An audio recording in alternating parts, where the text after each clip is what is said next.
The freedom of enough, this is what I want to point you toward. Not the abandonment of your capacities or talents, but the abandonment of the idea that those capacities and talents obligate you to be extraordinary. They don't.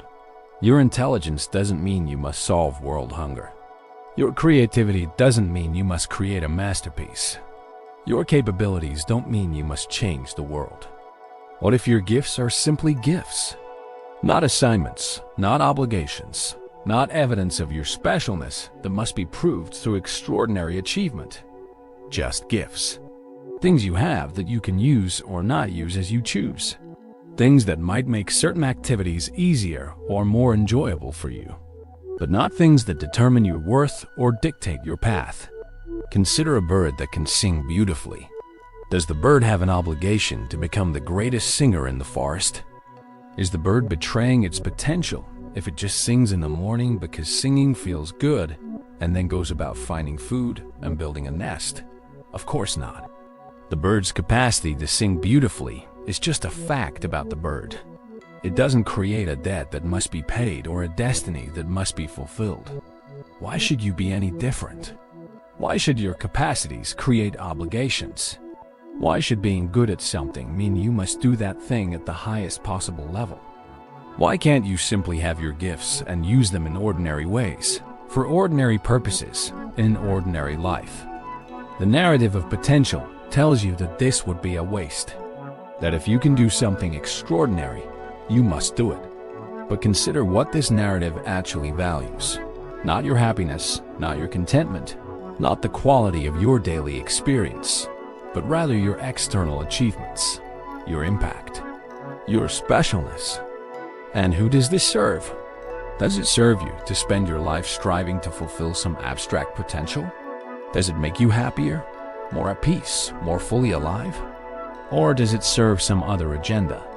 Perhaps the culture's need for heroes and geniuses. Perhaps the education system's need to justify itself by producing exceptional individuals. Perhaps your parents' need to believe their child is special. Perhaps capitalism's need for high achievers who will work themselves to exhaustion in pursuit of success. But what if you just stopped? What if you said, I acknowledge that I have certain capacities, and I'm going to use them in ways that make my actual, ordinary life better. Not to prove anything, not to become someone extraordinary, but just to enjoy the life I have. The ordinary excellence. This doesn't mean mediocrity. This doesn't mean not trying, or not caring, or not doing things well. It means reorienting your relationship to your own capacities. Instead of thinking, I have this potential, therefore I must achieve something extraordinary, you think, I have these capacities, therefore I can engage deeply with the ordinary activities of my life. You're intelligent? Then you can have interesting conversations with friends. You can read books that challenge you. You can think carefully about the decisions you make in your daily life. You don't have to cure cancer. Intelligence doesn't create that obligation. You're creative? Then you can cook beautiful meals. You can arrange your living space in pleasing ways. You can solve problems creatively in your ordinary work. You don't have to create the great American novel. Creativity doesn't demand that. You talented? Then you can experience the deep satisfaction of doing things well, whatever those things are.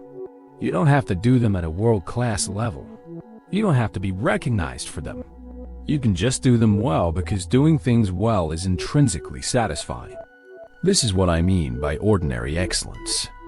Not mediocrity, but the application of your full capacities to ordinary life.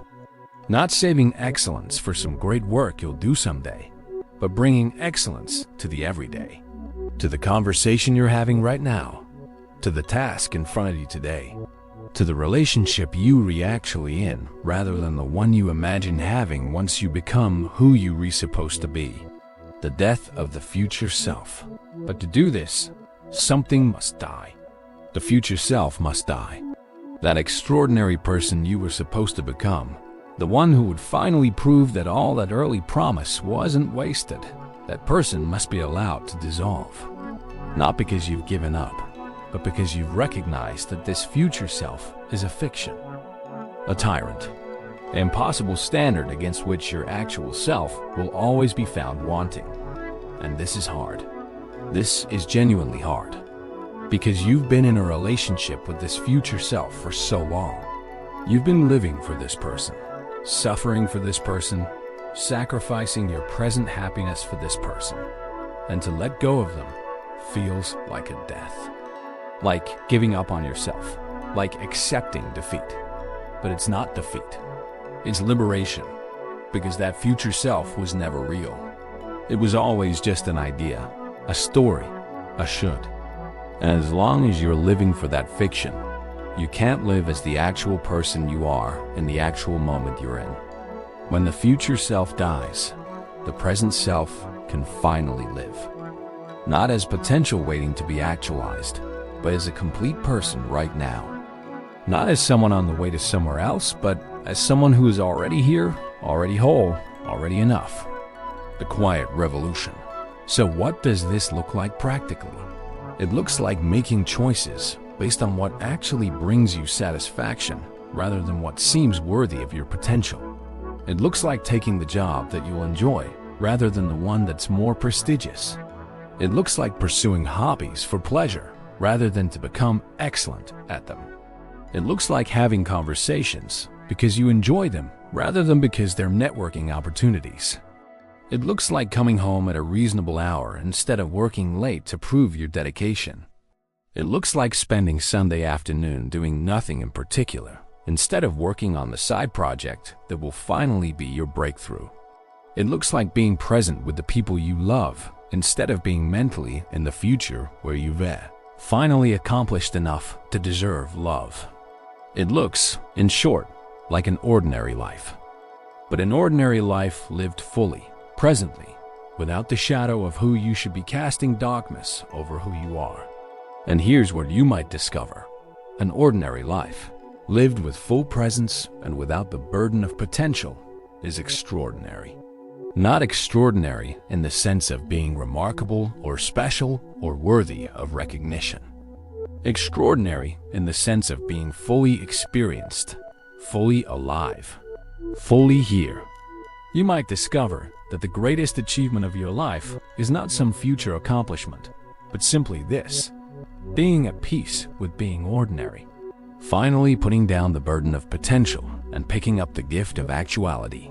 Finally stopping the endless striving and simply being here, now, as you actually are. This is the quiet revolution.